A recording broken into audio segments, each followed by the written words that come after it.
Hi, everyone, and thank you for joining us for Forward DFW, together with the Dallas Morning News. I'm Ron Corning, and today we're taking you through the steps you need to take to protect your cardiovascular health.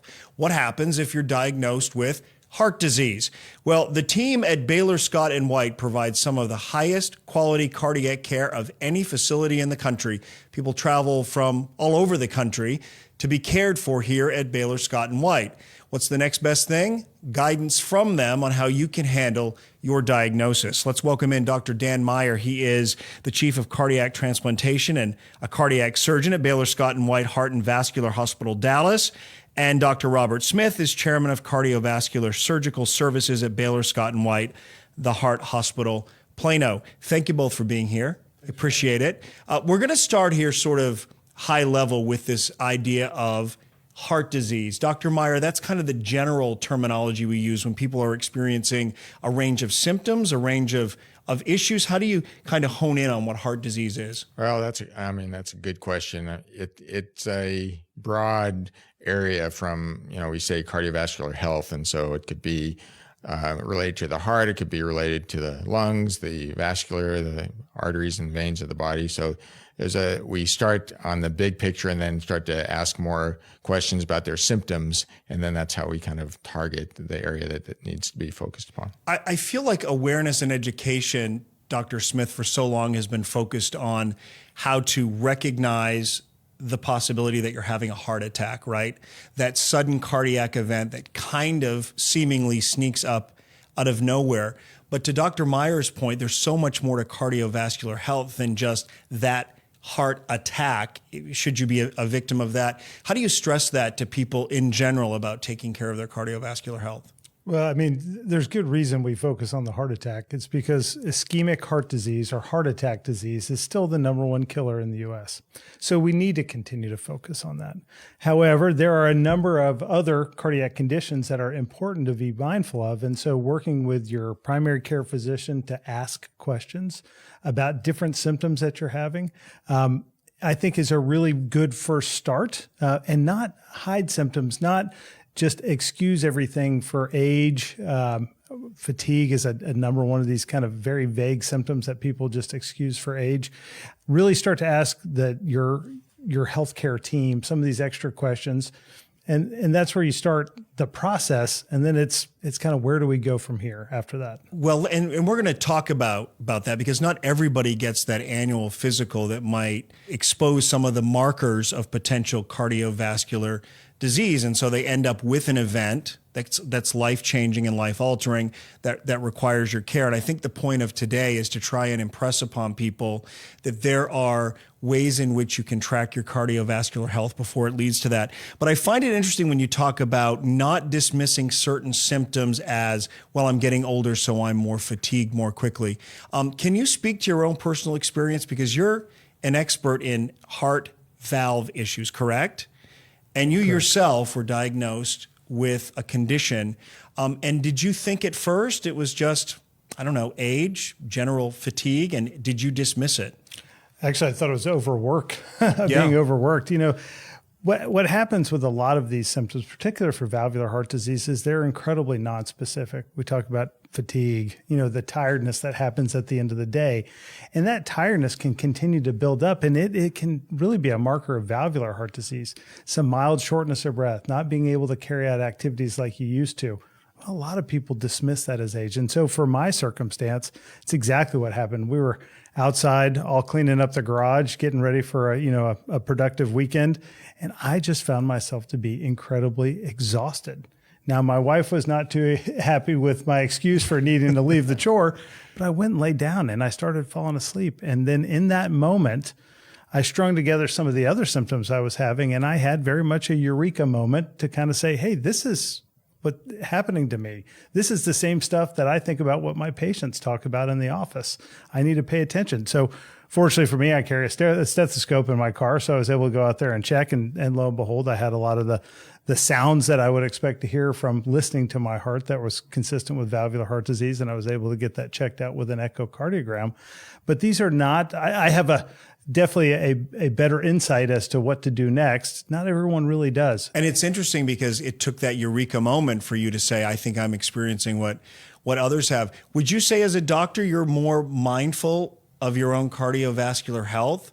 I mean, in terms of annual physicals, tracking cholesterol, any of the other conditions that might be markers? To some extent, I mean, but our patients, as Rob was saying, they often, as a lot of us do, we dismiss these symptoms. And for coronary disease, as you know, as one of the leading causes of death, and what we see, a big part of our experience, patients sometimes just have either the fatigue or they just have gastrointestinal symptoms, nothing that normally you or I would nothing think of they coronary. think is related to it, which again is the point of this, is to say there are a broad range of symptoms that could come right back to your cardiovascular health. I'm wondering, my grandfather, for example, was diagnosed at age 66 with congestive heart failure. This was 1974.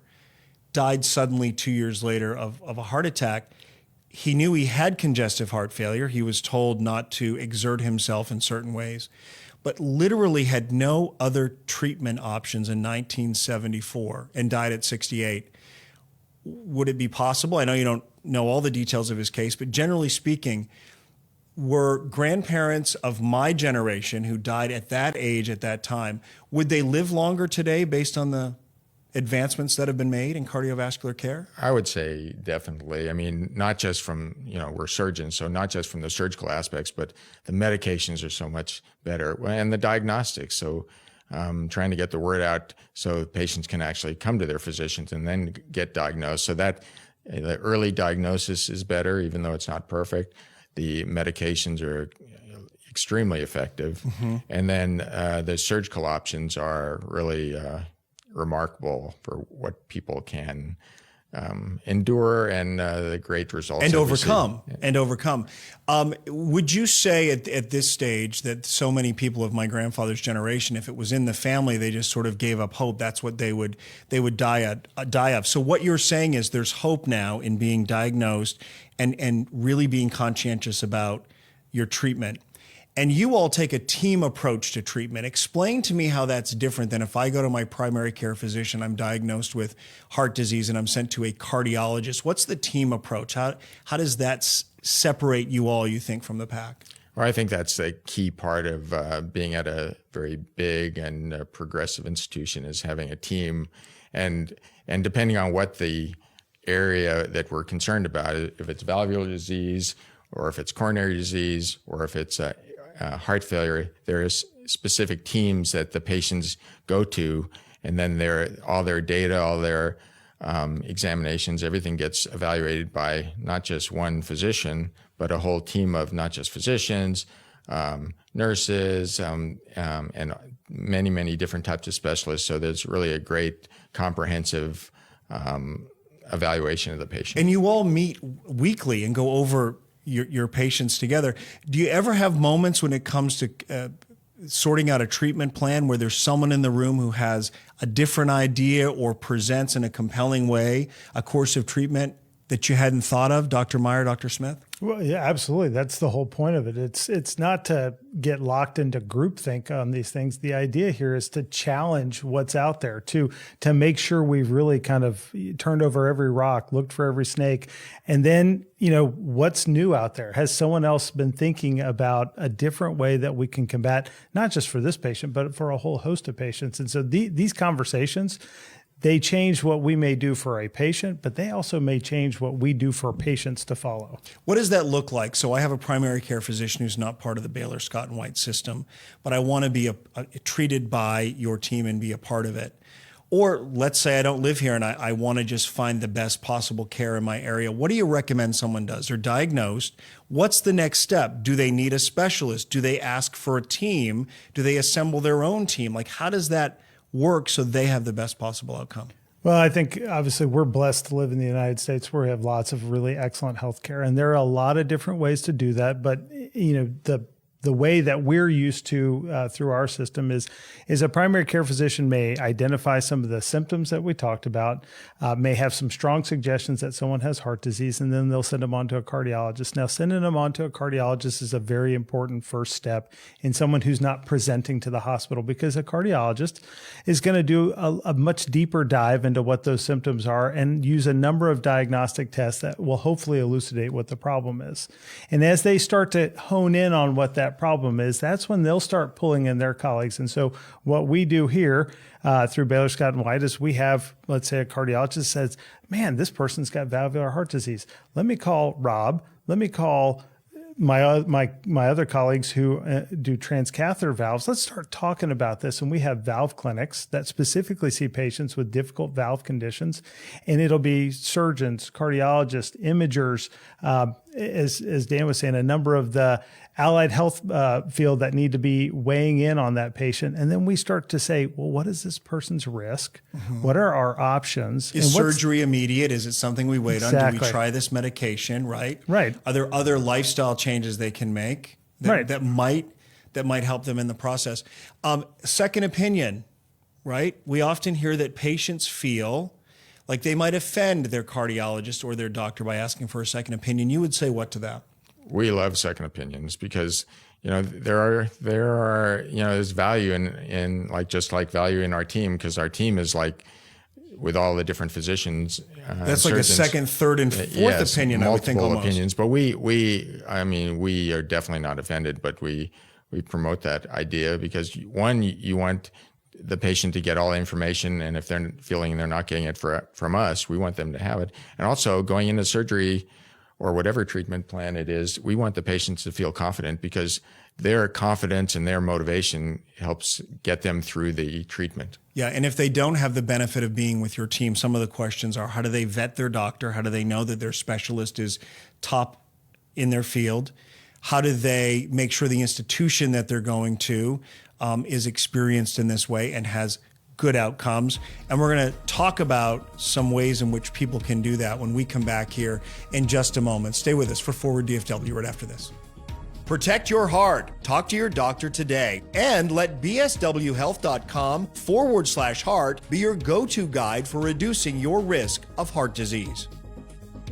All right, everyone, we are back. We're talking about heart disease and the steps you need to take if you're diagnosed and you need specialty care, or in some cases even surgery, depending on what your cardiologist or your team might say. Dr. Dan Myers back with us, and Dr. Robert Smith from Baylor Scott and White. And let's talk about that. If somebody is looking at a particular institution for care, the STS rating, what is that exactly, and why is that so valuable? So the STS has a public reporting site.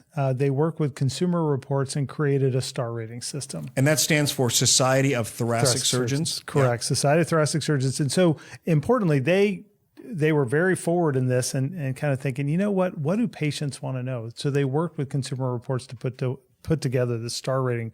And a 3-star is basically the highest level you can get. They have categories for that. Bypass surgery being one of them, bypass with valve surgeries being the other 4 categories. And when we put all those categories together, we're able to now look at hospitals and kind of say, well, most of them are going to be in the 2-star category. That's the biggest one. And standouts will have 3 stars. A 3-star is a really important thing, because that means that hospital performed statistically significantly better. And this is all based on data and outcomes. This is not a popularity contest. This is just hard facts. Mm-hmm. Did those patients do better from a live-die standpoint? Did we avoid some of the rough parts about surgery that needed to be avoided, like stroke?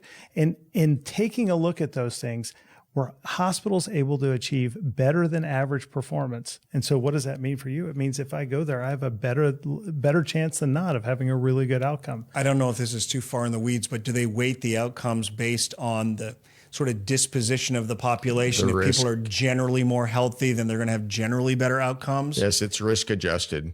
But I think the key is that a 3-star program, 3-star hospital, it reflects the effort and the details that are looked at to get to that point. So it's when you take the care of the patient from the beginning through surgery and through recovery. We talk about phases of care. And so like in the preoperative arena, there's things that are done to make sure the patients are ready for surgery. And part of that is our team meetings to make sure that this is the right surgery for that patient at this time. And then intraoperatively, every member of the team, from the anesthesiologist to the nursing staff, there are different metrics that are looked at in the rating. Like, do the anesthesiologist give the specific medication that is looked at? I mean, it's detailed, every part and component of it. Detailed. So bottom line, a Lone Star review here, even though we're the Lone Star state, you need to run from that. I mean, am I overstating it? If you have the option to be at a 3-star program, that would be what that's the Rob goal. And I would choose. I'm wondering, not everybody will have that option, depending on where they live, and if it's an emergency situation, you get the care where you can get the care. But I'm wondering, in general terms, when you look at a population of people who are seeking out care, what do they do if one institution or one doctor says, I don't think you need surgery, I think we can do this, this, and this, and someone else says, you absolutely need surgery right away? How does an individual seeking the best care for themselves reconcile those two opinions? Well, that's a good question, of course. I'm here for the good questions. Yeah. I think, talking with your physician, and that's, again, why second opinions are so important, and looking at the data. That's why the patients can look at what their problem is and look at the outcomes, with the different types of therapy. What would that conversation, Dr. Smith, sound like with your team if one of you says, I think this patient would really benefit from this drug therapy, and someone else says, I think it's too risky. If we do that, we leave open the possibility of, a cardiac event. We should do surgery now. How do you all reconcile that question? I mean, that's exactly what you're bringing up, is exactly what we do. We question, are we really doing the right thing? We then try to bring in this new question and try to question ourselves, right? So it's not saying my way is the right way. It's, we want to do the right thing. Now, but if you feel completely compelled that surgery is the best option, then your goal is to present all of the data and the facts that would sway the rest of the team to agree? My option there would be to have a discussion with the patient and the family and say, these are the options that are being presented to you. Your input into this decision is every bit important to us as us telling you what the data are saying. Now, how important is the family dynamic, relationships to the patient, and do you go so far as to kind of assess that? Some families are more dysfunctional than others. Some people have advocates in their family who are really strong medical advocates, and some people have no one, right? Do you take all of that into account when looking at a patient's care? Yes, and we, as Rob said, we want to involve the family, all the members that want to be involved. We want them in the decision-making process, and we have to just tell them what our opinion is, what the other options are, and then sometimes it takes more than one conversation. Dr. Smith, what did you opt for with your care? Well, so it's interesting. I had to go through a number of steps to end up getting to what I ended up having. So I actually went into the operation with an idea that I wanted a particular type of operation for an aortic valve called a Ross procedure. Well, first I wanted it repaired, and then it's hard to argue with you. I mean, you're the guy. Well, I do a lot of this, but fortunately I have excellent partners, and this is what they focus on in the valve space. And so we discussed that, but we also discussed if it is not possible and it doesn't look like a reasonable long-term solution, in that case, I would have a mechanical valve. And that's exactly what I ended up getting. Really? You went in thinking it would be one way, but leaving open the possibility that it would have to be something else. I went in hopeful that my valve would be amenable to one solution, but knowing that my partners, in the setting of something that could not be done for a good long-term solution, would choose the right set of steps based on what I had predetermined I would like. And that's exactly what happened. That's an exercise in trust, where you put yourself exactly in the place that you encourage your patients to put themselves. And trust is a very important part. When we see patients, we thank them for the trust that they have to give us the opportunity to treat them. Because you tell them, we could go in there with this plan, but it could change, and you're under anesthesia, and we have to make that decision. That's exactly right. We are human beings just like everybody else, and having a big load of humility going into something, knowing that not everything is always going to be perfect, I think is really important. So having options bailouts and having a commitment to provide good, safe surgery is what we're all about. And has your outlook, even despite your experience over the years, has your outlook in how you care for patients changed because you've been through it? Oh, sure. In what way most? Well, I'd say, would you say? As much as you put those words out there, you feel them and live them a little bit more once you've been through a situation like that. And so I believe it really helps me be more empathetic towards the patients that I care for. I can put myself in their shoes much better than I was before, even though I thought I was doing a pretty good job before. Yeah. I want to ask you both, though, circling back to that patient who really doesn't have anyone advocating for them. There are some patient advocacy groups that you all want to point our viewers to. What do you like about that in particular? Well, I was going to say for valvular heart disease, there's heartvalvesurgery.com. And what's great about that is there's a whole community of people who've already been through and completed the treatment process of what you're going through when you come to see us in the clinic. And so whether you have advocates on your side in your family or if you don't, it's still a great resource. And there's other ones for, let's say, heart failure. For heart failure, for heart transplantation, there's a national group that has the data, but it's patient-centered information. So it's built so the patients and their families can go on these sites and get some of these questions answered. So a real centralized community of people who've been through it, and I'm guessing some doctors are on there as well answering questions? Yes. Yeah, and you've been on that site from time to time as well, providing information and guidance. Absolutely. There's a whole host of valve surgeons who get on there and valve physicians who get on there and try to give their insights, talk about new technologies, new research, et cetera. So patients are in the know of what's going on in this space. At Baylor Scott and White, you all do a lot of research as well and are really a standout in that way. How is that important to patient care? Some people may think a research hospital is different from a hospital that is strictly about patient care. Right. No, I think it's critical for hospitals that have the capacity to do this to be involved with research because, one, it reflects a knowledge base or interest in the knowledge base to be involved in the latest technologies, latest treatments.